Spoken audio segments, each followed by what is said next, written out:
AI is incredibly iterative. I think people forget that humans are iterative too. So if you change your model or you add a new category of ticket, you need to teach your model that. One of the biggest troubleshooting things we do with our customers is edge cases. So you want a tool that can hand off to a human seamlessly to handle that stuff. Welcome back to Live Chat with Jen Weaver, where we break down the exact moves support pros are making to simplify operations and lead with impact.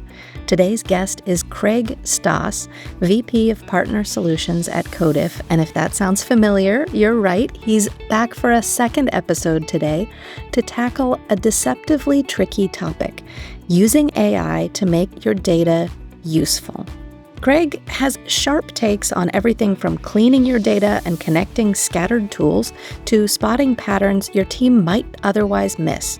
Whether you're drowning in untagged tickets or trying to figure out what on earth is even worth automating, Craig is giving you a game plan. So, to get started with AI or make sure it's actually doing what you hired it for, this episode will save you hours of trial and error. Before we get started, though, our QA tool Supportman is what makes this podcast possible. Supportman sends real-time QA from Intercom to Slack with daily threads, weekly charts, and done-for-you AI-powered conversation evaluations.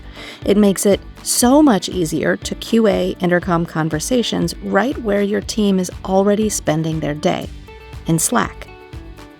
All right, on to today's episode. So we're talking about using AI to actually utilize your data. Can you tell me a bit more about what you mean by that? Yeah. So once your data is in, a clean and healthy state, the next thing is to actually use it. I always joke that data is a lot like an exercise bike. It's only really useful if you use it, right? Because I could put an exercise bike beside my bed. If I never get on it, I'm not going to lose any weight. And that's the same with data. People collect data. Collecting data is easy. It's using it that's the hard part, right? And so I think that in today's world, this topic ultimately has to talk about AI. I'm not saying that AI is the only way. AI tools are the only way to gather insights and analytics. There's plenty of tools. There's even free tools online that I've used where, for example, you can upload a whole bunch of text and it actually builds word clouds and things. With no AI, it just kind of scans the document, figures out what words there, and builds you a word cloud that gives you an idea of what this data is about. That was how I did it 5, 6 years ago, right? The value of data is making it work for your business. And I think there's a few key things that you can do to enhance that. The first, as we talked about in our previous episode, is make sure your data is clean, that it is all very apples to apples. You don't have any legacy data that's going to skew results or confuse any sort of AI model that you might be using. That's the first thing. But the more important thing, I think, is the connectivity and the correlation of data. You likely have data in half a dozen systems at least. I would say your help desk has data. You probably have some sort of survey tool. You probably have a product tool. You probably have some sort of feedback tool or thing. Some sort of tool that measures. If you're a SaaS platform, you probably have a tool like Pendo or something that measures how customers use your product. You might have a CRM that has the contract values of your customers, or metadata about where they are and their demographics or their type of business, their vertical that they're in. If you are e-commerce, you have certainly Shopify and all the metrics that they have around the consumers and order values and shipping details, all of that stuff. You have data in all these systems, right? And that's not abnormal. What is abnormal and needs to become more normal is the connecting that data. For example, your CRM data, the customer name, maybe demographic information, location information, certainly vertical if you're in a B2B scenario, um, has to connect to the help desk so that if someone has feedback, you connect the two. It should connect into your product to say, well, these customers in this vertical are having this product problem and they're complaining about these support issues. It needs to be connected, and there are multiple ways of doing that, right? first and foremost, the most common way is to have some sort of business intelligence tool in the background that pulls this data in and organizes it in a meaningful way. Or there are AI tools out there that you feed it your credentials for these tools and it will figure it out. You can say, here are the unique identifiers between these different tools, and it parses it together. But that is probably your number one starting point, in my opinion, is to get your data clean and then correlated. I had a couple of questions as you were talking that occurred to me. All these different places that you're using a business intelligence tool to gather this data together. Are there any of those tools that just you don't think it's worth connecting and getting insights from, or that you see support teams use and you just think this is a waste of time? I mean, the purist, the voice of customer side of me, like the guy that loves voice of customer and thinks that customer feedback is the main should be the main driver for a business. Wants to say no. No data is irrelevant in this scenario, right? I mean, I always joke with my team that if a customer sigh, if you're calling a customer and they sigh, if you say, "Hey Jen, can you please do this thing?" and you go, that's feedback, right? That's showing that yeah, okay, you've answered my question, but whatever you've told me to do is frustrating to me, right?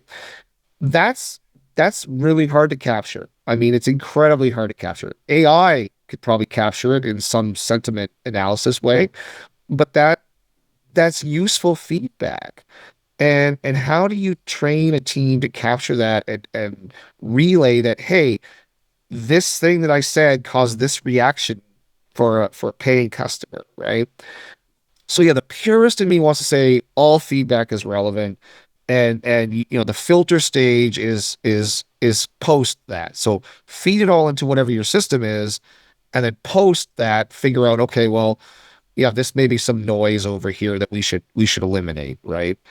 The realist in me recognizes that's not necessarily possible, right? And I mean, it depends on the nature of your business too, right?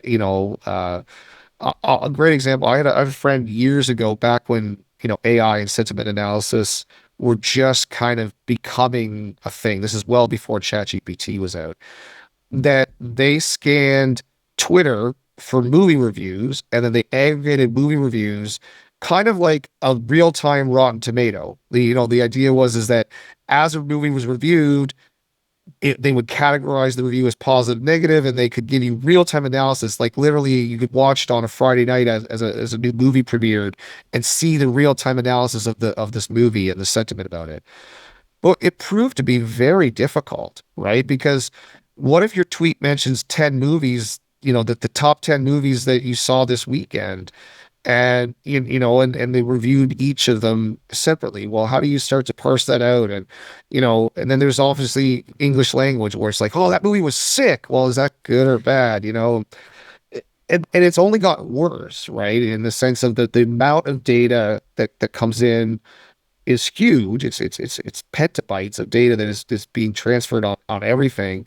And if you have a business that that has a common name or is compared to other businesses, it's really hard to filter through, like, is this actually feedback about me, or is this just some AI generated article that happens to, talk about my stock price or something, right? It becomes very, very difficult. So the realist in me knows that there is data that's not relevant, even though the purist in me wants to say, take it all in, suck it all up as much as possible.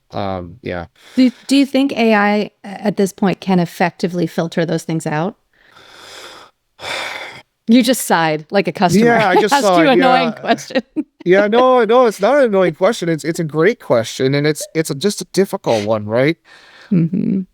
AI, the current form of AI, and by the way, I'm a futurist. I love where AI is going. I work at an AI company because I believe in what we're doing, and I think we're doing it in a really ethical and interesting way, right? So, but I also have to take a step back sometimes and realize what AI is not, What is right? that? And AI, the current form of AI is really just really, really awesome pattern recognition. And and and even when it generates an image, it doesn't know that it's generating a picture of a parrot. It just knows that, hey, when something called a parrot, is inserted into my system, there's some red here, there's some yellow here, there's some, white over here, there's this poofy thing over here that's blue. It has no clue. It's just a pattern, right? There's a really good YouTube video from a creator called CGP Grey that calls it's the B. He uses B's and threes, and he basically he says if I give an AI millions and millions of examples of what a B looks like and millions of examples of what a three looks like, it's going to be pretty good at telling the difference between B's and threes. But then if I give it a one upside down three or backwards three, and that's the only one I give it, it's not going to say that's a three, even though the human will obviously say, well, that's just an upside down three, right? And it's a really good video. I highlight anyone who wants to learn a bit more about how Yeah, I'm AI gonna check works. it I think out. it's a good starter video. So to answer your question, to take all that back to your question, is that if there is a pattern that you can get from this content, like if you have one troll that every day posts something stupid about your company just to be a troll, and that pattern is something you can recognize and teach the AI this pattern, ignore this pattern, that yeah, you could do it. Or ignore things that look like this. Yeah, AI can do that. The problem is I don't think most data comes in that form, right? Think about Google. Google uses some, obviously it's proprietary, but it's some sort of AI to spam filter, and they're pretty good at spam filtering it. But it's Mm-hmm. because Google controls so much of the email market. Their AI can see that this exact same email has gone out to millions and millions of their users, and it's like, oh, well, that's a pattern. That's an unlikely a real email because no one, like, when's the last time you sent an email to a million users, Jen? Right? I mean, it's just not a use case. And so, and so Google is really good at recognizing that pattern and then saying, well, this is probably spam. And so that's the answer to your question, is that if there's a pattern, you could teach the AI the pattern and account for it. But in general, um, no, you just sometimes will have these anomalies. That's the other thing is, I mean, there's a statistical relevancy too, right?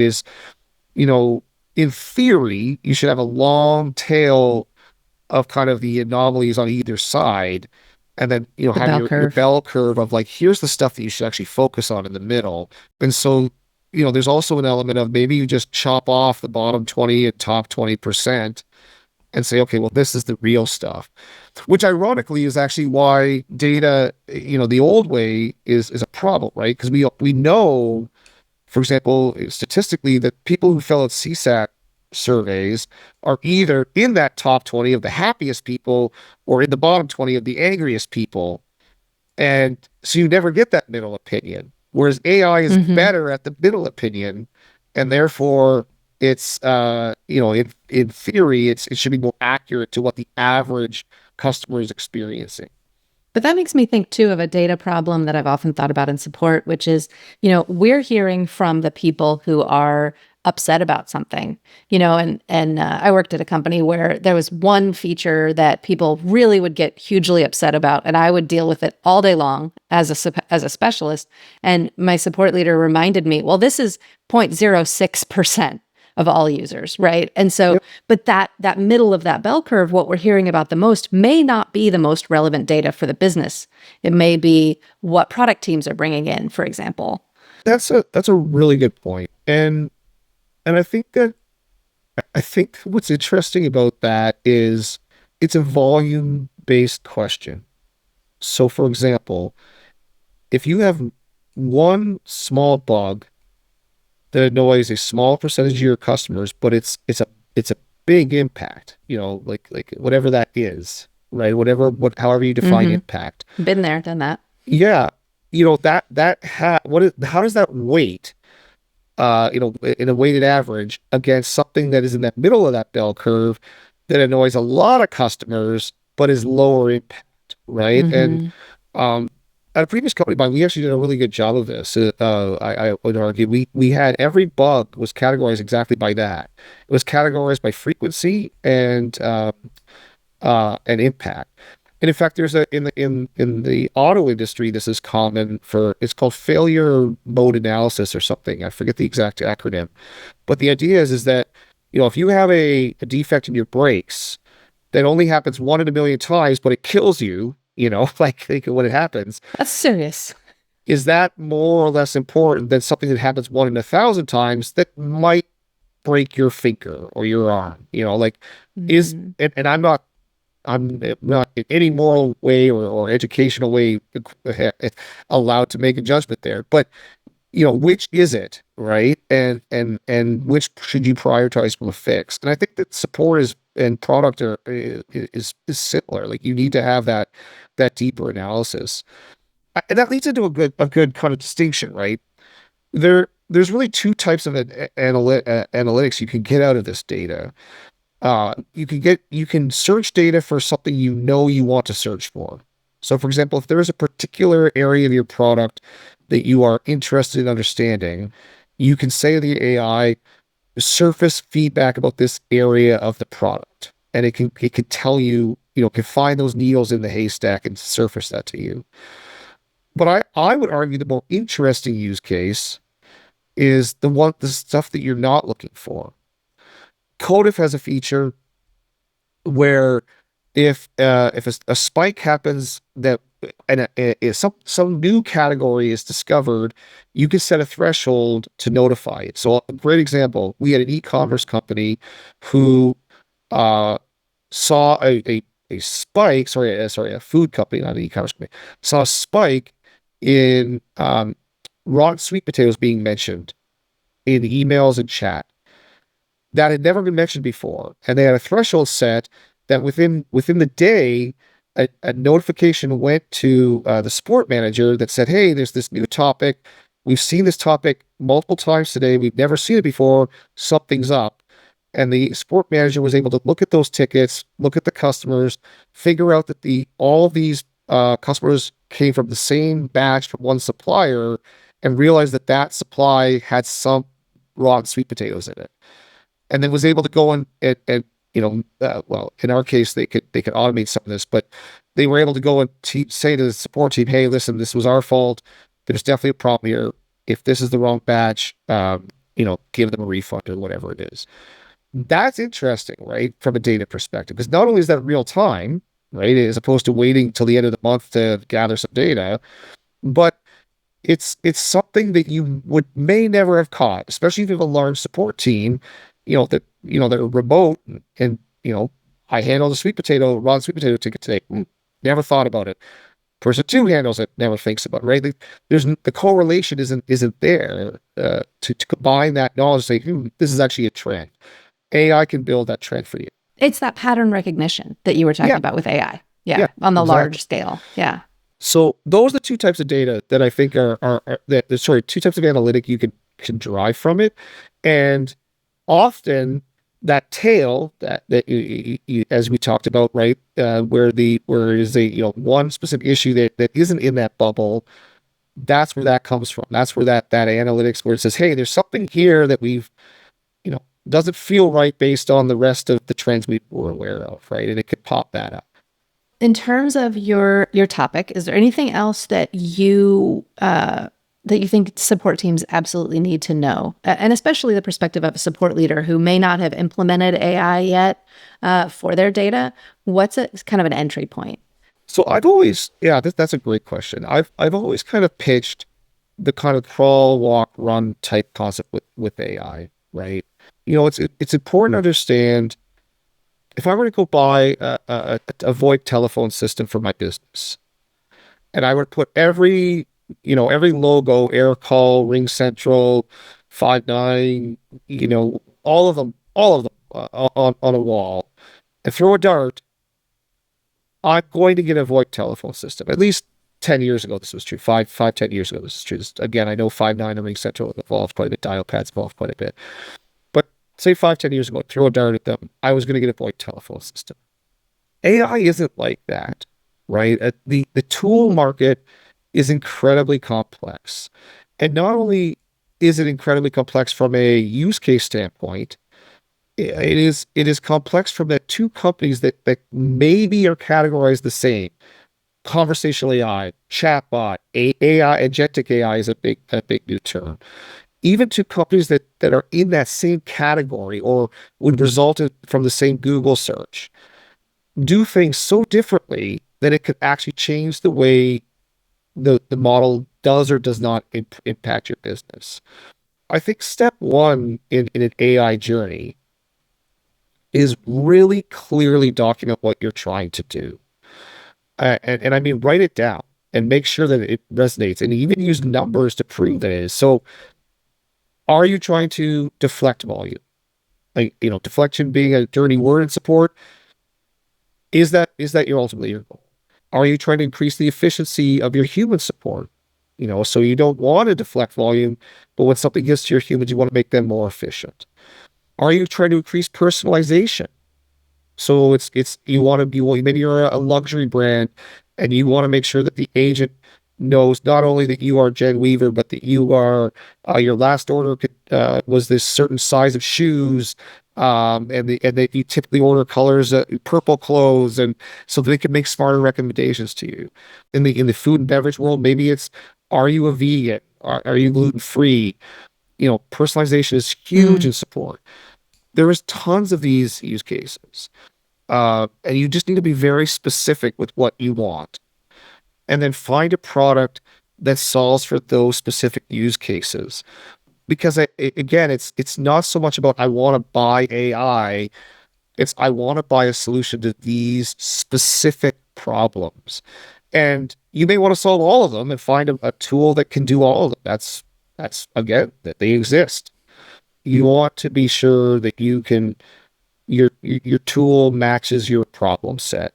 And it's true with analytics as well, because whatever tool you get to helps you solve this is going to do so based on the data and analytics that you provide it, right? What are your top 50 ticket types? What are the areas of your business that are inefficient that need to be automated? What are the key metadata pieces that will provide that personalization? You need to inform the AI of that. So your data has to be in a way that you could provide that information to the model. So that would be step one, uh, the crawl phase, and then we could probably talk about walk and run a little bit later. if I've done that, employed an AI tool of some kind, what does it look like for me to determine that it's doing what I need it to do? So, I've decided on these metrics that I want to change or whatever I want it to do for me. I mean, I guess does it go wrong sometimes and need adjustment? AI is incredibly iterative.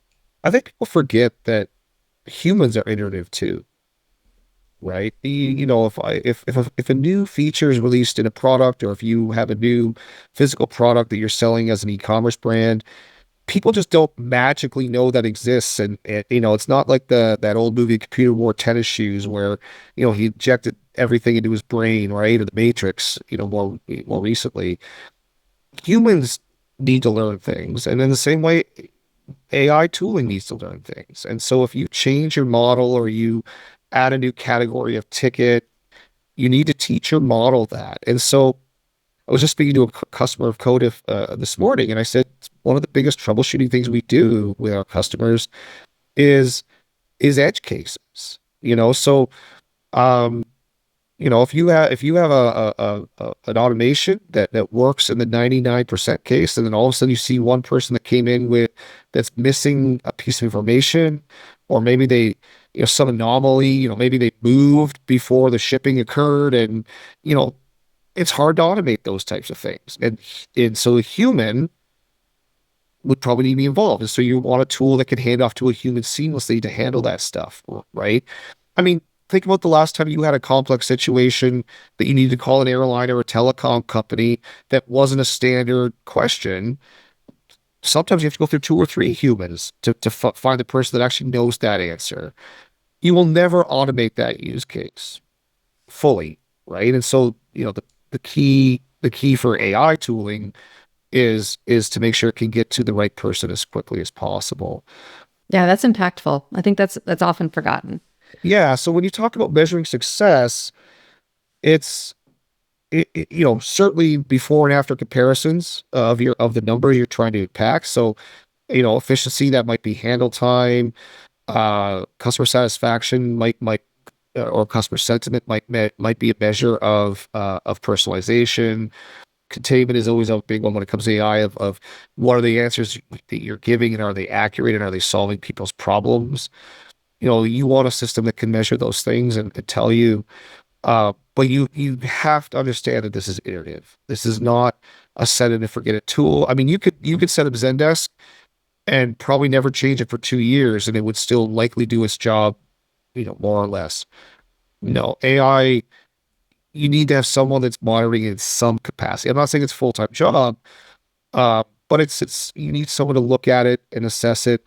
The better tools will, as my sweet potato example, will notify you when something goes a little bit weird, or maybe an answer wasn't known.